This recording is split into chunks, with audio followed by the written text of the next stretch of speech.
Sanibona bafethu uVanile. So Orlando Pirates igame yayilandelayo yodlala versus eLas Palmas ngo-Thursday 17 July. Isikhathi kuzobe ku-7 o'clock ebusuku.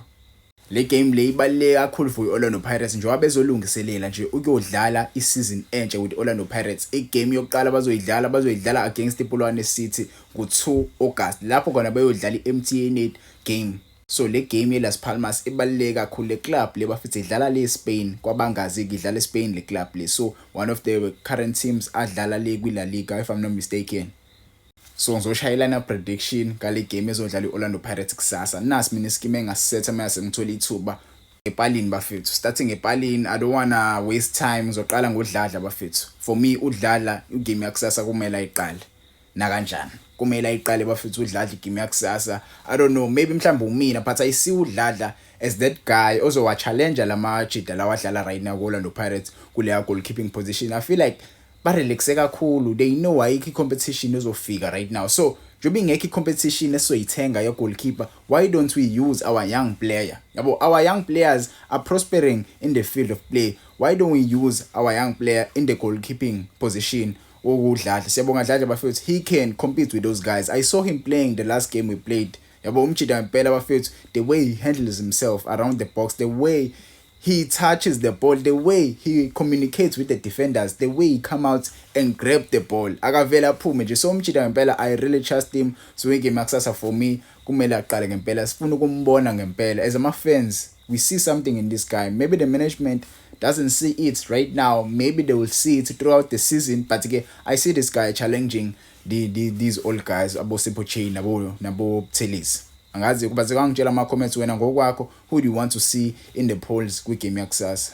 Kuthi kwi center back position, the center back position I will give it to Mbokazi with the Swiss. I know these two guys bafethu sebesidalela ama mistakes amaningi in the past, but again, let's try and give the guys ithuba bafethu. Labajida ngempela bafethu bayadlala ngempela. Yabo bayadlala ngempela bajida kuyikona ukuthi bashawe i-height. For me, the guys know how to play together. Ever since uSesane walimala, ever since uNdawo walimala, these two guys have been holding it down laphana kwi center back position. uSibisi bafethu, he's nominated right now. So I think we should give the guys ithuba ngempela bafethu lokuthi bakwazi ukuyibonakalisa. So ibona ama center backs engawasebenzisa mina. Mase kuthi kuma wing backs, right wing back bafethu ungasebenzisa uVan Rooyen. Van Rooyen bafethu is the only right wing back right now currently engilithemba kuleya position. Maybe uMashilione, the guy we signed from uBaroka, may rise up to the occasion and challenge uVan Rooyen, but right now, as of right now nje bafethu ngiyamthemba uVan Rooyen kuleya position. Ku left wing back nakhona futhi I trust uDion Hoto. Dion Hoto bafethu iyona left back right now Orlando Pirates eselinayo engiyithembayo. Bakhona abanye, we signed a guy from Richards Bay, uNdaba, we left back nayo. Maybe he may try to challenge uDion Hoto maybe in the near future, we don't know, but currently I trust uDion Hoto to play that position. Mase sithi lapha kwi-CDM position. Kwi-CDM position, I trust no other guy currently. Maybe uSelepe. Yes, we may make a case with uSelepe. Yeah, maybe I may try uSelepe. Maybe he may come second half, but as of now, I want uSehlenduli to understand leya role leya. Ngifuna adlale more minutes kuleya role because mase sifika kwi-league, ayikho enye iCDM esoyithemba. He's the first starter for me kwi-CDM position kwi-Orlando Pirates currently because lo mjida lo usalimele uMakhehleni Makhawula. So as of right now, uSehlenduli holds that position for iOrlando Pirates right now. Mase kuthi lapha esiswini ngimdlalise nobani noSipho Mbule. Sipho Mbule ke bafethu siyamazi umjida bafethu. He was signed from Mamelodi Sundowns. Actually, he was a free agent.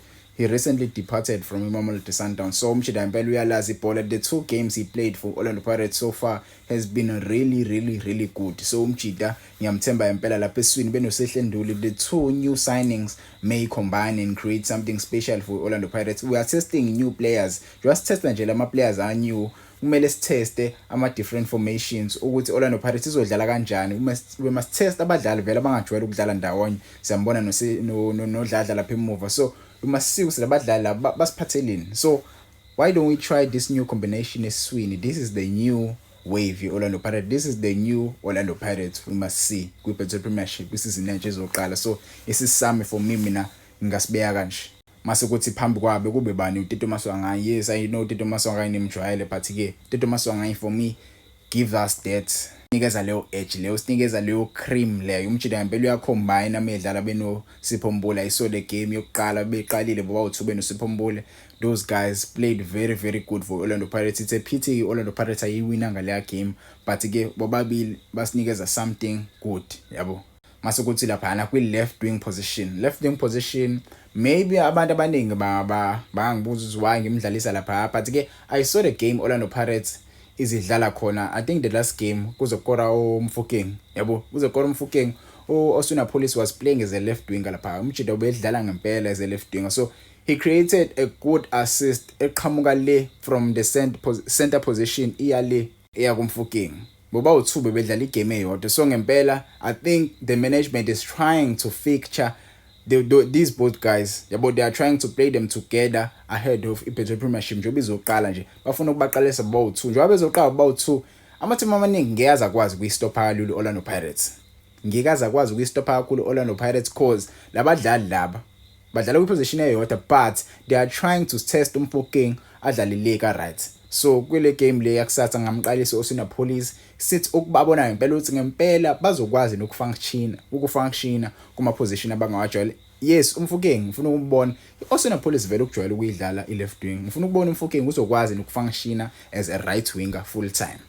Njengoba ngishilo bafethu ngingaqalisa uMfokeng lapha kwi right winger, but ke asikwazi ukurelaya kakhulu kuMfokeng full time bafethu. Siyazazi indaba, siyazizwa indaba za circulator regarding him with his future ku Orlando Pirates, but ke asikwazi ukurelaya kakhulu kuyena, asikwazi ukumbeka kuma plans ahead of le season ezoqala yabo, asikwazi ukumbeka kuma plans. So for me ngamqalisa kule game yakusasa, umjida ngempela uyasinikeza something fresh lapho ku Orlando Pirates, uyaswinisa, is our star player currently, so asazi ngempela for me ngambeka kodwa kule position. Ungangitshela wena mhlawumbe ungambeka uTsepang Moremi, mhlawumbe ungambeka lo mjida lo uSibelebele, kodwa I don't think uSibelebele will be part of his squad Orlando Pirates esile ku Spain, because I think sekusele 2 games if I'm not mistaken, sekusele 2 games ile game yakusasa mase kuba igame Saturday mase team yaboya. So I don't think uSibelebele will join the team edlala le eSpain. Umjida uzobijima la eSouth Africa alinde team ibuye mase eyayijoina ke club ajime with Orlando Pirates. So currently isona scheme lesenginaso 4 at the back, 2